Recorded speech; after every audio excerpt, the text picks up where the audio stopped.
So you finally land the interview and you get in the room. Then comes the first question. So Michael, tell me a bit about yourself.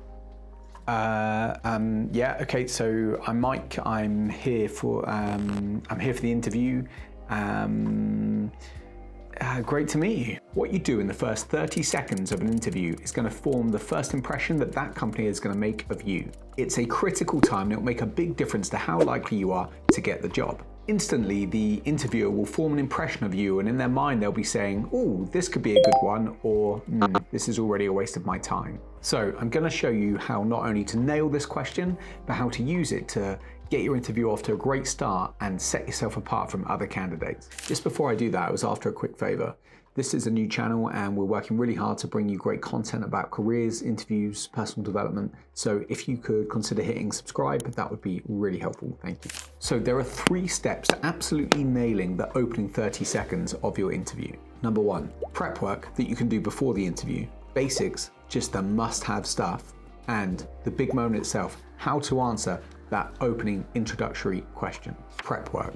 I'm sure you already know that you need to do some prep for your interview. Read up about the company, check out their socials, their website, read the job ad, maybe read the other job ads that the same company have out. Look for reviews, look for any information you can about what they offer their customers. Really, no stone left unturned. Do as much research as you can. But there's also a couple of things that you can do in your research that will really help you at the start of your interview. When you're doing your research, pick out a couple of keywords, just 2, that the company use that describes their culture, what it is they believe in, what they value, what they think is a really good kind of characteristic in an ethos of how they run the business, and make a note of those 2 words. Second, you want to have a look at the job ad for the role that you're interviewing for and pick out 2 of the most important skills that are in that job ad that you think apply to you. Write all those words down, we're going to use them later. If at this point you really want to go above and beyond and kind of really set yourself apart from other candidates, then here's a top tip, an extra special thing that you could do. You could go to LinkedIn or something like that and you could find somebody who works at the company, maybe somebody in kind of a mid-level position. Drop them a message and say, I'm coming to interview at this business. You don't know me, but I'm coming to interview at this business. And I was just wondering if you could tell me what it's like to work there and anything I should know. You may or may not get a reply, but if you do get a reply, make a note of what they said and who said it. Next, the basics. Research shows that only 7% of communication comes from the words that you say. 7%, that's crazy. 38% is how you say those words. Your tone, the rhythm and fluidity of your speech. But that means only 45% of your communication has anything to do with sound.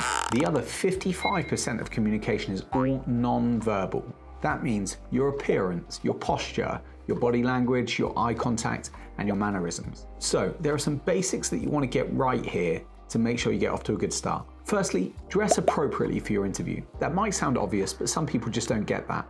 More often than not, that's going to be smart, formal wear, maybe shirt, maybe tie, jacket. But as long as it's appropriate for the company and the organization that you're going to apply for, then you'll be okay. The language you use is super important as it speaks to how serious you are and whether or not you have an element of professionalism. I get DMs all the time from people saying something like, any job's going, mate. And that's just not what we're looking for when it comes to taking a serious opportunity and actually engaging in the right way. The interviewer is not your mate. This isn't the pub. You want to treat this like a formal appointment. You want to stand up tall, make eye contact, shake hands, use professional formal language. And don't forget to smile. And don't forget to breathe. You have to breathe. And so now the big moment. You've arrived at the interview, hopefully a little bit early, a few minutes, maybe 5 minutes early. You've maybe sat in a waiting room or something, have a glass of water if they offer you a drink or something like that. And you've made your way through to the interview. Hopefully the interviewer has introduced themselves and asked you to sit down. And the big moment comes where they're going to say, so tell me a bit about yourself.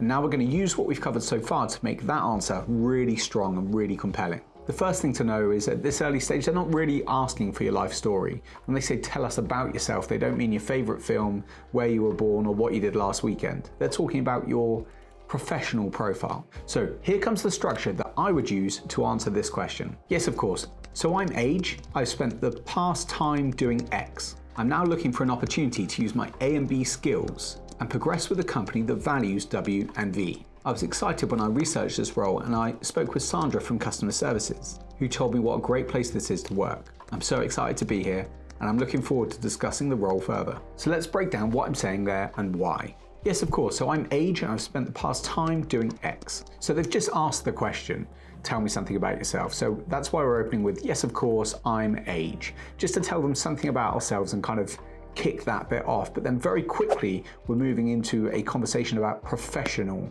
me, not I like to play football at the weekends. For me, it would look something like this. Yeah, of course. So I'm 35 and I spent the past 18 years building companies and teams. Then we go straight into, I'm now looking to use my A and B skills to progress with a company that values W and V. So these letters represent the keywords that you found in your research. A and B are the skills that this role that you're interviewing for requires. W and V are the values that the business rates and reflects the type of person that they're looking for. By saying these things, I'm aligning the interviewer's mind right from the first 30 seconds to say, I had the skills that you're looking for and my values are a fit with your values.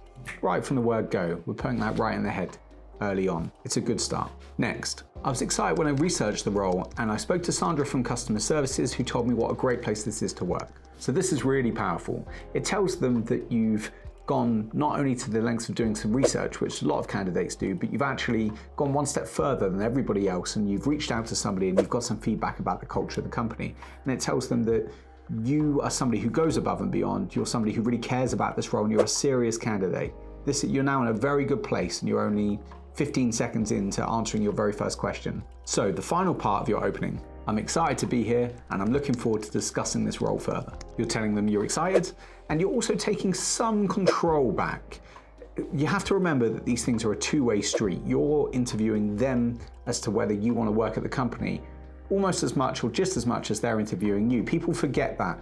By saying you're excited to discuss the role, you're making it quite clear at this point that this is a discussion and you have questions as well as they have questions. And I think that's really important. In my very first example at the top of the video where I was umming and ahhing, nervous and not really sure what to say, we've now completely changed that to a situation where I'm making it really clear that I'm a serious candidate. I'm showing that I've done research. I'm showing I go above and beyond what everybody else they'll be seeing is doing and what everybody else does. I've really put myself in the frame now as somebody whose values and skills are aligned with this role and with exactly what it is that this person is looking for when they sit across and interview somebody.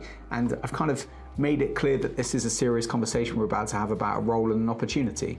We're in a very, very, very good place in terms of answering this first question. The idea is to get the interviewer to want to hire you. So many people go into a job so fixated on, I have to sell myself. If you do it right, then they want you as much as you may or may not want the role. Everything gets much, much easier from that point. And with this opening right from the start, we've really set our stall out very, very clearly that we are really a serious contender for this position, if not already the #1 pick. I hope you find that useful. It's a really great way to answer this question. And if you like that, you might like some of my other videos on interviewing and careers right here. Thanks for watching. I'll see you on the next one.